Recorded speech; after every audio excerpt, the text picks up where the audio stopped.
Good day. Small Biz David here, and welcome to day one of National Small Business Week. There are 2 weeks out of the year that I really get excited about what's going on in terms of business and small business. Uh, One is Global Entrepreneurship Week, which is always the second week in November. And if you follow me, uh, I've been doing things with Global Entrepreneurship Week for 6 or 7 years now, as a distinguished partner of the whole thing. We'll talk about that closer to November, but also it's National Small Business Week, so designated by the Small Business Administration, and small business is the heartbeat of business activity in this country. As small business goes, so goes business. And small businesses create 2/3 of new job creation is happens with small business. And Lord only knows we need to start new businesses, hire more folks into existing businesses, create more jobs, because that is a real challenge in our country right now. But as always, small business will step up to the plate and make things happen. Won't they, Melanie? They will. They will. I am happy to introduce to the community formally Meloney Hall. And it just so happens that Melanie actually lives less than an hour away from me, but we've never actually met live until today. Yep. It's nice to meet you finally. I know. We know each other pretty well because of hang out on air, the HOA and the community. So this is just the official howdy do to you. And we have plenty of folks in common, friends in common. We have a lot of friends in common. Yeah. And that's the beauty of what happens here in Google Plus. That's the beauty of what happens in our Dreaming with Entrepreneurs in Google Plus community. There are small business collaborations that happen every single day with among members of the community. So that is a great thing. Melanie, before we learn some more about you and about your small business and what you are doing, I'd like to start off with the Entrepreneur's Pledge. And I get inspired to do this about once every 6 weeks, literally. It tells my story better than I could possibly try to do it. And it was a pledge originally written by the Kauffman Foundation in Kansas City. And they are the Entrepreneurs Foundation, as they do wonderful, wonderful things all the time, not just in the name of small business, but they do a tremendous amount of research, economic research, and they forecast what's happening in the world, predicated what's happening in small business. So that's how it all gets tied together. But about 4 years ago, I was actually at the Kauffman Foundation for Global Entrepreneurship Week, and of which they are the founders and sponsoring organization. And I saw, when I was sitting in their lobby, an Entrepreneur's Pledge. There's a copy of it on the wall back there. And I'd like to read it, and then we'll move on to some discussion of small business. But the Entrepreneur's Pledge: I am an entrepreneur. I am following a dream, pursuing an opportunity, taking charge of my own destiny. I am bringing something of value to society, making a job for myself and for others, and creating wealth that benefits my family, my community, my country, my world. I am one of a movement of millions of entrepreneurs and innovators who made America great and who will keep our economy going and growing. I am what I am because many people have helped me along this journey. And here comes the pledge part, Melanie. Therefore, I will tell my story, sharing my successes and failures, so that others taking the entrepreneurial path can learn. I will strive to mentor an aspiring entrepreneur. I will make my voice heard by those who make policy decisions that affect me and my business. I will appreciate and celebrate my accomplishments and the accomplishments of all my fellow entrepreneurs. I will give back to the society that helped me to be successful. I will build a stronger America. Isn't that a wonderful pledge? I feel like saluting. I mean, just very well constructed verbiage that really grasps so many concepts, especially sharing the successes and failures. It just, I get a chill every time I read that pledge, because it certainly describes who I am, what I do, and why I do what I do. And it's true of small business. And as we as small business owners do what we do every single day of the year, 365 days a year, not just during National Small Business Week, we have to, every so often we have to step back from our businesses and ask, why are we doing what we're doing? And this pledge certainly, that's all I need to do is read the pledge. Yeah.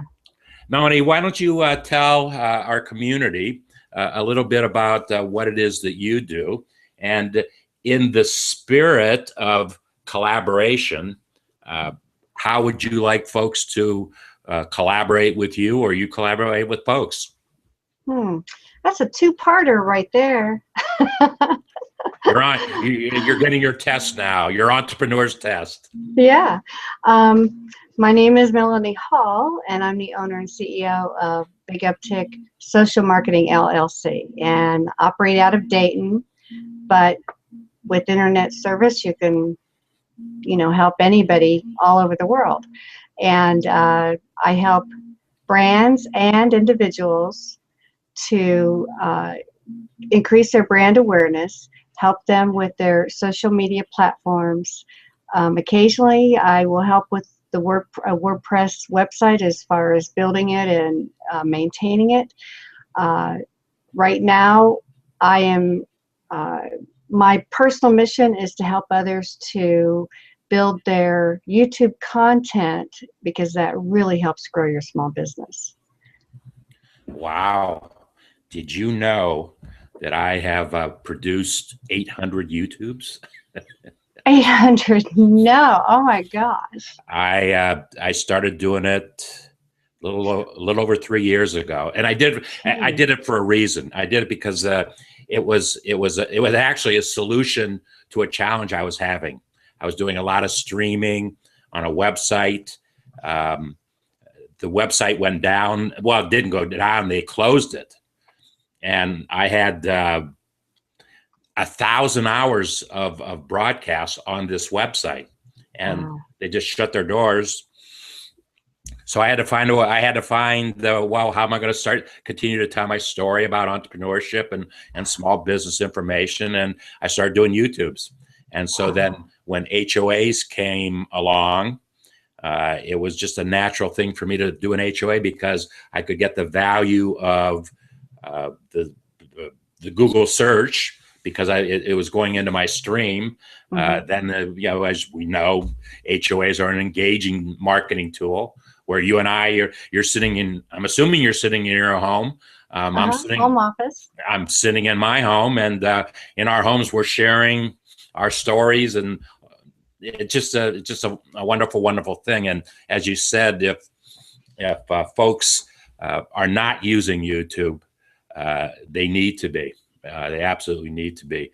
Interestingly enough, just yesterday on one of the national news programs, Sunday morning programs, they were talking about YouTube. YouTube, I guess, is 10 years old right now.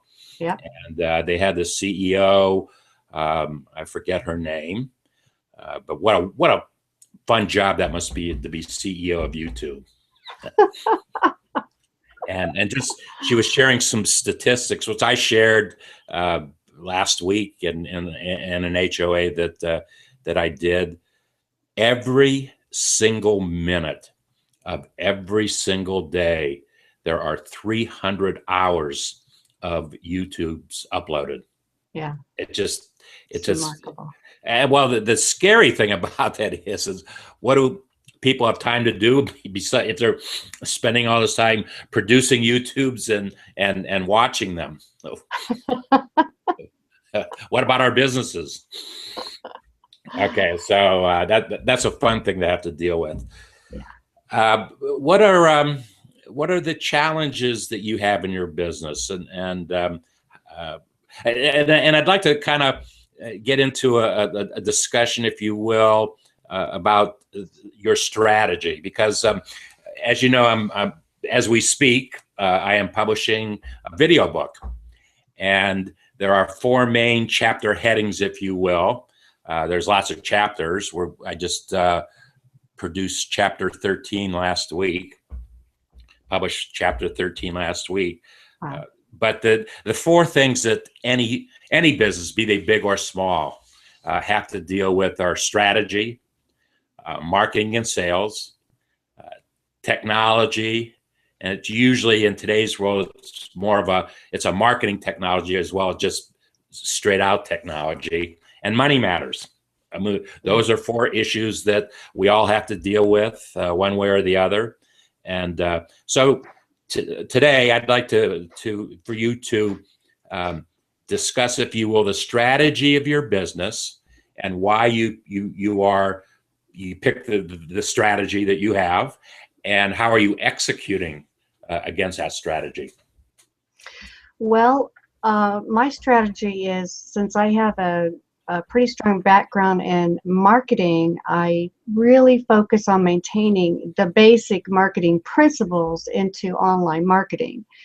You know, as online marketing becomes more the standard for small businesses, a lot of people are placed into those positions. Let's say they were yesterday's administrative assistant, and then tomorrow they're told, oh, you're going to run our Twitter accounts, you're going to do our Facebook, you're going to do all these things.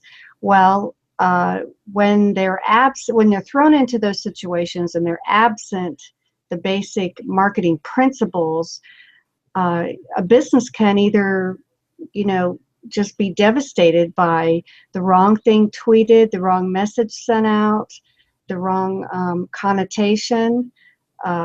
So my strategy is just to keep on the core of what I know as to be marketing principles. And then that has not failed me as yet. I mean, I'm having steady growth. And just like you read your pledge every 6 weeks, I do something similar and make sure I am following the 8 basic marketing principles every time I'm online. Well, I would be remiss if I didn't ask you what those 8 principles are. Okay. Am I throwing a big curveball at you, or? Well, let's see if I can. These are not necessarily in order, but so I can't say number 1, number 2. So I'll say number 1, number 2, just keep my head straight. And as you know, often the order doesn't matter. Yeah. It's just covering everything that needs to be done. Yeah. Number 1 is, well, there I went. I will begin with saying to remember. Yeah, I'm going to say the word remember. to remember that we need to deliver value to our current customers and our potential customers. And the value is what they find as a treasure to them. And not often it is not the cheapest price. I hate the word cheapest. Cheap sounds cheap. I prefer the word less expensive or inexpensive. But that's one thing we have to remember is what we're doing, delivering the value to the customer. Another thing to remember is that you have to respond quickly, and that's to positivity and to negativity. It's important that your online customers especially are aware that you're receiving their messages. So if you have automatic emails set out, autoresponders to say, thank you for your email, we will get back with you within 24 hours or whatever, that is a signal to them that you're on top of it, rather than them wondering, did they ever get my email? So those are just the two basic ones. And there's an outgrowth of the one that you just said, and that outgrowth is, and I don't even know if it's on the list. It's a sub area, anyways. When you make a commitment, keep that commitment. And if you assign a time schedule to it, and things happen, and we can't, we don't live in a perfect world. But if you make a commitment and say, I'll have that to you by Friday, and if for some reason you can't get it to them by Friday, and you'll know by Thursday that you can't get it to them by Friday, you simply make a call, communicate, and say, look, I cannot deliver to my commitment. Here's why. And 99 times out of 100, that's the best thing that you can do. The best thing that you can do. Yeah, everybody expects accuracy. And that's in that's in your delivery date to what you're actually delivering to them. If they've ordered 12 donuts, chocolate, don't send them 8 glazed donuts, because you totally missed the mark. They need accuracy in their receiving their products in the price that you quoted them, because otherwise there's plenty of competition out there that they will go somewhere else who will provide the accuracy that they require. Okay, another thing to remember? Another thing to remember is it is so difficult to not be pushy, because in marketing, our thing is that, yes, we need to get our message out, but is it pushy? Are we considering that their deadlines to decide are not our deadlines for them to decide? As business owners, we have deadlines, like we have payments to make, we have this and that, so that's our time schedule, but our potential customers and clients, they're not on that same schedule. So I've been told not a few times, I would say the one major time that really, here's what he said to me. He says, Meloney, you are the worst salesman. And I said, well, I know that because I'm a marketer. I don't sell like right now. I build the relationships. I build so it's a profitable relationship. I'm not out to gather, when you have a business, you're building relationships, but the goal is to get a profitable relationship, one that's maintained so that they can order from you again and be repeat customers. So people are having a hard time with, are you a marketer or a salesman or a salesperson? And they're two different things. They are not the same. Marketers prepare the message so that when the customer is ready, then the sale can happen when the salesman presents that to them. Many times in my life, and I'm thinking of what you just said and how I might relate to what you just said. Folks have said to me, David, you are really persistent. And I said, well, Thank you. I am persistent, but you know why I am persistent? I'm persistent because it's the right thing to do. If it were not the right thing to do, you wouldn't hear me repeat it and go on with it. I also might ask you, Melanie, in what you just described about pushiness, and is that the same kind of discussion that we might have on push versus pull marketing? Is it the same kind of discussion, or is that a separate one? Well, the term pushy is so unique to everybody's industry. Like for instance, we do want to push if we have if we want to help our customers to take advantage of the 50% discount. We have to push the reminder to say, you know, this is the final day, or you have 3 days left, or whatever. But we can also relate to a pushy car salesman, you know, because people, when they're in the market to buy a car, you know that they'll visit several dealerships. They'll see what's on the lot. They'll let the salesman tell a feature about this and that car. But most people don't go into a car dealership, one car dealership, that one day and pick that car from that salesman. It takes them a while to make sure they like that dealership, to make sure they like the offerings of the car, the financing terms, or whatever, trade-in terms. So just like we don't like pushy car salesmen, we have to balance out when is it appropriate to be pushy or insistent or persistent, as opposed to just keep building those relationships. Okay. Is there another thing to remember? Or you might even want to save some of these things to remember for a future discussion. Yeah. Another thing to remember is once you identify your brand ambassadors, you know, those people that rah, like, yeah, you are the best, make sure you recognize them and let them know that you know they're there, because they're not doing it because you're paying them. They're doing it because they really love your product or service, and for goodness sakes, you can't tell them how to praise you.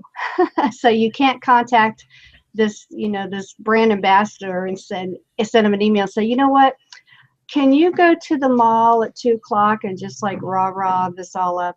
You can't do that, because that's what they took on themselves, because they're endorsing you themselves. So you remember to love your brand ambassadors, and just give them love and support and recognition. And there's an extension to that discussion, I think, also, that one of the things that we don't do enough of, and we should in our marketing, is just ask our customers for an endorsement. You know, it's great when they do it on their own. There's nothing better than an ambassador who markets for you without a request. But don't forget that they're out there, and they are your customer, and they do business with you because, as you said earlier, you bring value to their life. That's why they do business with you. So ask them to share that value in a YouTube. Share it in a YouTube, which not only will help you in your business, but it's a real collaborative kind of thing that can help them also in their business, as they are telling you the value that you brought into their life. Yeah, and people are getting more used to being asked for testimonials. We're getting used to seeing testimonials on websites. So it's not a strange thing to ask someone that you have given them superior value, and you're confident that they are very, very delighted with your product or service. It's very appropriate to ask them for a testimonial. I had a smile listening to you talk about that on my website, which I just have been building in the last couple months. I thanked 3 people for being my mentors. And I didn't ask them if I could do it. I just did it. because they have brought value into my life, and I've actually met two of them face to face, and the third one has become a mentor of mine just through Hangouts on Air. That's how we originally met. But it was nice. I've gotten a lot of comment. Wow, you said thank you to your mentors for helping you out, moving you down the right path.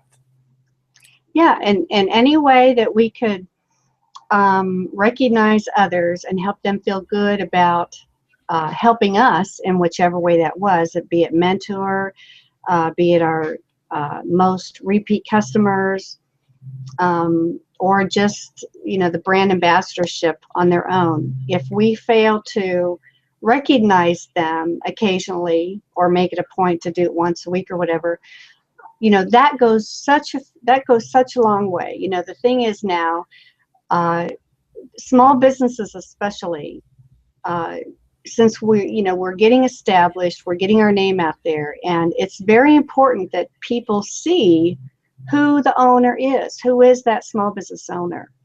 And if you can convert them to like you in the first place, then they're going to feel more confident about purchasing from you.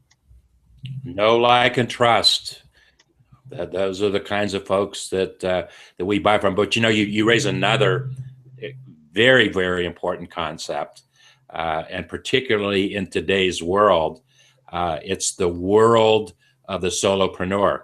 Now, I don't know if you have a staff of folks that work with you, but I've only had a staff one time in my life for 1 year. I had 15 people, and I hated the experience. Didn't hate the staff. I hated the concept of having a staff to make it happen. Now, in today's world, and this is where collaboration comes into play, we don't really need a staff as such.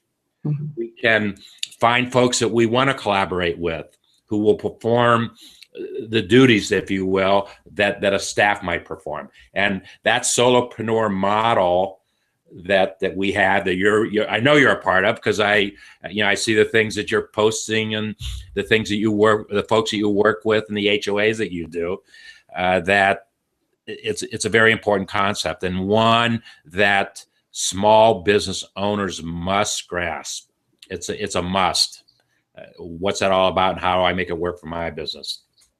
Yeah, and having a staff is good, but moving forward from 2015 and beyond, with the technology now, we don't have to have physical staff. We can work through Google Documents, we can go through video calls. So our people that help us and we collaborate with can be anywhere in the world, anywhere. And that is such a wonderful thing that we can take a hold of right now. We don't have to, when you are very, very active on social media platforms and you get to know other small business owners, that like, know, and trust comes in very, very handy, because then you have resources that you can go to as you need, and vice versa. You just made a mention, remind me of something I have to say before I forget it.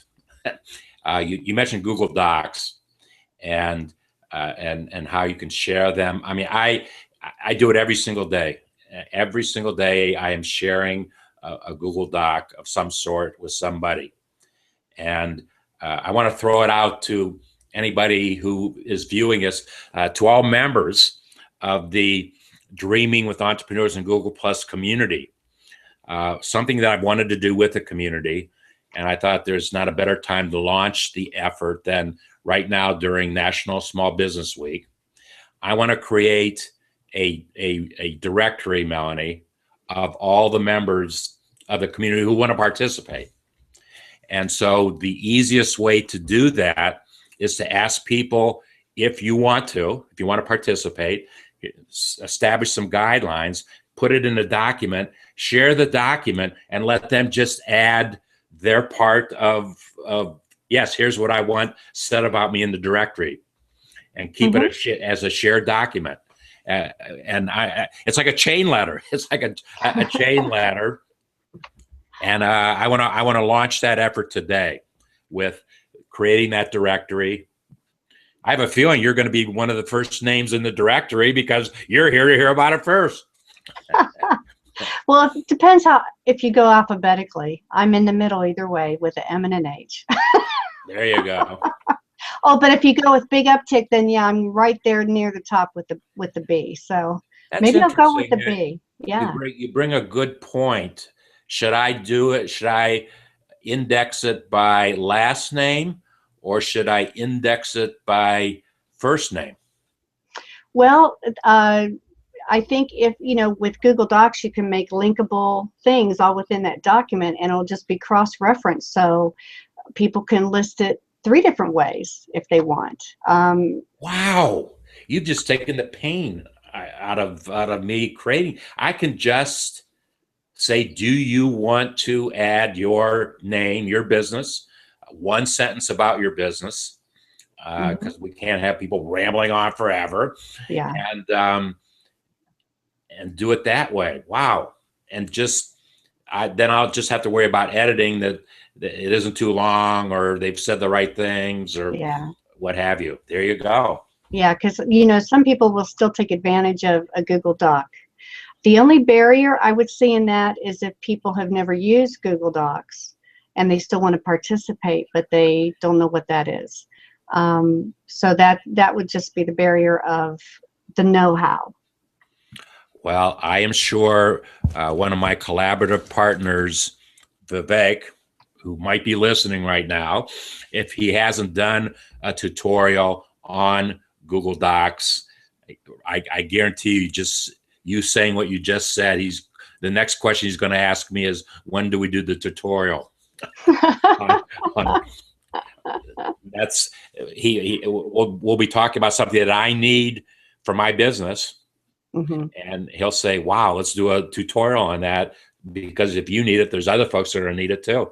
As a Yeah, time, Vivek, he is brilliant. He is. He knows when the moment is there, and he's brilliant that way. he and I interact almost 7 days a week. Wow. I mean, he's built. He understands Google technology as well as anybody I've ever met, and how to use it and how to apply it. Yeah. And he even convinced me a couple months ago. My websites, 2 of them now, are on Google sites. He said, David, that makes the most sense for you. The cost to me is $4.19 a month. Times 2. No. Oh, not. They accumulate the storage, and then I'll get to a point maybe that I'll need more storage. Wow. So they'll charge me a second $4.19 when I get to that point. Wow. But it was a business decision that has worked so well for us. What better place to put information than on a Google server? Yeah, I mean, Google offers so many tools. We can't even use all of them. But the neat thing is they're there for us to learn and use if it's applicable to what we want to achieve. And to your point about Google Docs, I spent a couple months researching what I thought would be the best way to publish my book. Video it's a video book, so it had to be able to support videos. Yeah. And so we were looking at different technologies, and all of a sudden it dawned on me, why don't we just host the book on a website? And then give people access to the website. So I'm not really selling a book. I'm selling access to a website that has all the same information the book would have. Mm-hmm. I tried to explain that concept to my 91-year-old mother yesterday, as a matter of fact. I said, Mom, I want to show you my book. And so I showed it to her. And And she's like, "Where's the words?" no, well, no, there's a lot of words. I mean, there's transitions, and there are some words. But what was my mom's first question, Melanie? Well, what are you talking about? No, not what are you talking. Well, she always asks me that question, but yeah. The first question was, well, how are people going to buy it? How did they buy the book? So, yeah. to get to it, then we take. So people will buy access to the website, and for me to give them access, I have to send them 2 different links. One link is just the link to the domain, the URL. I have to send them that to the actual page, and then I also have to send them the folder. And this is unique to Google. I have to send them the folder that allows them to view the video, but it's done as I share that as a Google Doc. So it's just using existing technology. Simple. If I can do it, anybody can do it. and that is a real lesson to be learned for small businesses that take advantage of the tools that are available. It's the same tools that are available to big business, but that's one of the advantages of having those tools available to you and I, the small businesses, the solopreneurs. And it's just how we apply it, how we take that basic technology and apply it to our own business. That's what we need to strategize about. Yeah, and it changes every year. So what you may plan 6 months from now, you may have to adjust that because you discover another tool that will be more beneficial to you. So don't write your strategy in stone. Allow for some flexibility, because that way you can pay attention to current trends, upcoming trends. You can plan, but put in some flexibility with that as well. And not only that, it's a great point. Not only to have that flexibility, but review that plan on a regular basis. It doesn't have to be every day, but it could be. It could be. I mean, you don't want to spend hours every day on your strategy. You want to get out and do it and figure out what works. And if it works, keep on going. And if it doesn't work, figure out a new strategy. I mean, it's pretty simple. It's pretty simple. But review it. And I didn't do a good job of that the first 30, almost 35 years that I was in business. Did we lose you? Wow. I don't think Melanie is with us. See if she comes back. Okay, so today is day 1 of National Small Business Week. And we are hoping that you visit with us every day this week and learn something new, and take time to step back and be proud that you have chosen the path of entrepreneurship and small business ownership, because we need us to make things happen. I want to do a screen share here for things that are happening this week. So let me do that.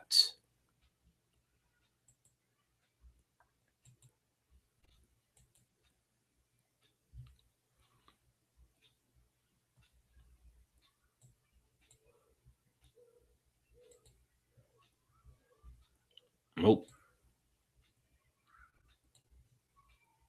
I don't want that. Okay, let's stop the screen share.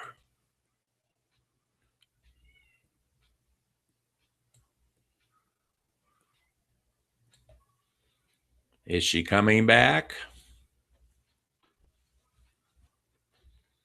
It looks like she is. She's trying to get back in.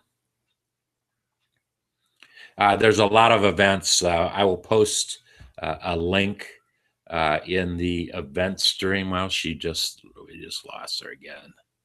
And she's going to try to come back. All right, are we up again? Actually, I was on the whole time. You just got bumped. Okay, I was talking and like, I don't know what we're doing. I still see the live button. We're all frozen. So, okay, good. We're back on. I thought I was, well, you know what? We never know till we see. Yeah. Well, and you know what, Melanie, I don't know if you get uptight about stuff like that when it's happening. You probably get a little bit uptight, but stuff happens. We're dealing with technology. It's the most wonderful thing in the world, but it doesn't work perfectly. Nothing is perfect. And Oh, yeah. and so if something happens, just make the adjustment you need to make and keep on going. Don't Yeah. don't let it stop you from moving forward. Yeah, like right now I have a guy out there mowing the grass. That's throwing me off a little bit because I wonder, you know, if he gets too close, we'll hear this lawn mowing, but I can't like stop the whole world around me and say, I am on a video, you know, so don't mow your lawn today. We don't have that power. Just like I can't tell the Air Force Base, hey, don't fly over when I'm recording, or the train when it comes by. That's what we live in. Oh, well, in Dayton, so you're pretty close to Wright-Patterson? Yeah, yeah. When they do their announcements on their speakers, we hear it. So to get to your place, you go up north on 75 and cut over on 675, right? Mm-hmm. Yep. Yep. Wow. I used to take my son to high school band competitions out in that neighborhood. Yeah, we've got the Air Force Base over here, and then we got Wright State University over there. So from the plains to, I love it in the spring and summer when Wright State University, their band plays in the evening. They start about 7 p.m. and we can hear the band, the marching band, as they practice in the evening. It's really neat. A wonderful thing about Dayton, Ohio. Yeah. Well, we got off on an area. I'm glad we had this discussion, Melanie, because we need to tell folks it was absolutely not scripted. It was just two small business owners talking about their businesses a little bit and talking about National Small Business Week. Yep. I was telling folks, I'm going to put a link in the event page of thing, or I'll either put it in the event page, or actually it'll be more appropriate to put it in the stream, in my G Plus stream, of things that they can do that are being sponsored by the Small Business Administration, who are the folks who designated this week to be Small Business Week. Mm-hmm.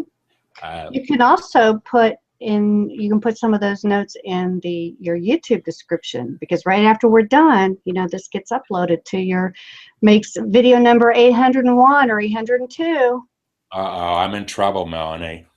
I am in trouble. And we just lost you. I was going to say that in the old days, I used to do a great job of descriptions. They're very, very important to build traffic to your YouTube channel. I somehow have that without doing all the subscriptions or descriptions, I should say. I have about 25 or 30 people day in and day out that pull one of my YouTubes off the shelf and view it and do whatever they do with it. Hopefully, learn something new. Hopefully, help them with a challenge they might be having in their business. Occasionally, folks will contact me and say, "David, you said this, and what do you mean? And what are your suggestions for moving forward?" And I certainly will take the time to answer that question. But what I am doing with virtually all the YouTubes that I'm creating today, when I say today, I mean at this point in my life, with starting out as an HOA. So they're out in the stream as it's happening. They can also be viewed on my website as it is happening. But I then take that YouTube and download it in one area, then upload it to another area, then write some description and actually make it a chapter of my book. So not only is it a YouTube, it's a chapter of my book. And as I said last week, I published chapter 13. In the next 2 weeks, I will be publishing 6 more chapters, at least 6 more chapters to the book, of which today's discussion will become one of those. My name is SmallBizDavid, and thank you for taking time out of your schedule to come and learn something about entrepreneurship, learn something about small business. And if you are a small business owner, thank you. Thank you for being a strong business, a small business owner. Thank you for doing what it is that you have to do for your life, to bring meaning and value to your life, but also to bring meaning and value to those folks who you ask to do business with you. And that's what business is all about. Meloney, you have a final word that you'd like to share? Am I back on? Because I think I went out a little bit, but we'll see by the video. You were off for a couple minutes, but you know what? It doesn't matter. Yeah, it doesn't matter. I had your back. I had your back on that one, Meloney. I know. I'm like, I will just wait because I still see the live button, so I'm just hanging on. And we never know what exactly the end product is going to be until we see what the end product is. But why don't you share a final word, a summary statement about whatever you want to say. Oh, well, thank you, David. I was thrilled to be on here, even though we've had, some rough starts and jumping in and out, but, we made it through. And I'm really excited for this next little venture that I'm incorporating in my business. As everybody knows now, as of April 21st, Google Helpouts was dissolved, and I was a Helpout provider. So to remedy that situation, I am becoming a Udemy instructor. So I'll be releasing my first course. Probably I'm this close, so wrapping it up. It should be released either by Friday or next Monday. So that's congratulations really on that. It is so much work. I'm going to sell it for $6 million. If I know how much work it is because it's a lot of work. Vivek is waiting on. I don't know if you've submitted all the things that you need to submit. He has, and he's waiting to hear back from you to me if it's everything's okay and he can start marketing it. But wow, what a great thing! And maybe we should do an HOA on Udemy and how it can be valuable to somebody's business. Well, and when you think about it, I could have gone kind of that route to publish my book. I mean, it's really the same thing. You're doing the same thing with your Udemy courses that I kind of do with publishing my book. So it's just it's the technology platform that we use. Yeah. And I don't know if you heard me say it or not, but our discussion today is going to become a chapter in the book. I did not hear that. No, that's probably when I slipped out. Yay. It is going to be a chapter of the book, and it will be released in the next 2 weeks. I'm going to release 6 or 7 more new chapters, and this is going to be one of them. So thank you. Very cool. For sharing your expertise. Just spell my name right. That's all I want. I think I have it down now. I didn't have it down initially, but now when I type it out, and as you know, your name comes up, I say, yeah, that's it. Yeah, that's it. That's it. I know. Thank you. I always used to say, gosh, Mom, why'd you make my name so different to spell? But that has helped me, because when you type my name in, there's only like 3 of us in the whole United States. So it's either me or the doctor in Boston or the physicist, I think, in Washington, D.C. or whatever. There's only 3 Meloney Halls spelled that way. I don't know if you had, I don't know if you had the same challenge that I had. It's kind of funny. When I first started marketing myself and my brand, I had SmallBizDavid, and I had David Leopold, my name and my moniker, if you will. That's how I decided to market. Well, I for some reason, every time you would type SmallBizDavid, the Google search engine, and we still haven't figured out why. We still have not figured out why. They would search for small biz space David. And that brought up some other guy who saw what I was doing, and he said, I'm going to try to take advantage of that. And his name was David. And oh my goodness. So we still to this day have not figured out why they did that. But then I start putting SmallBizDavid in quotation marks. As soon as I put it in quotation marks, then if you do it and type the quotation marks, typically I'll have the first 10 or 11 pages exclusively. But well, and that's one of the marketing challenges. And you know, that's we have our own brands, and our it might be our name, which is a good strategy to have your name as your brand. But you still have to market that brand. And if there's other folks, particularly in the electronic world, if there's other folks that share that name, it's a little more challenging, because every so often we'll run into somebody and say, well, which one is it? Which one do I want? And then, but if you've got it down to 3, you've got it going there. I'm real fortunate right now. It's just a different way to spell my first name. Hall is very common. So, you know, if you misspell my name, then you'll find a whole bunch of the other Meloney Halls, M-E-L-A-N-I-E, but that's not me. Oh, I should tag that one. M-E-L-A-N-I-E, that's not me. Oh, idea. There you go. That's a good one. That's a good marketing ploy there. Okay. Thank you for taking time out of your schedule and all the technology challenges you and I have had today. But you know what? Our businesses keep on going. It's behind us. There's nothing we can do. We try to say, well, did I do something to make that happen? We try to figure that out. Often we say, no, we didn't do anything. It's just the way technology runs. And we look forward. Don't look back. Keep looking forward. That's right.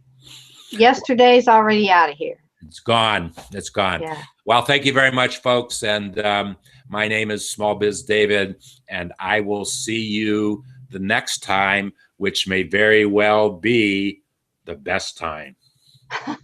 Very good. Thank you, David.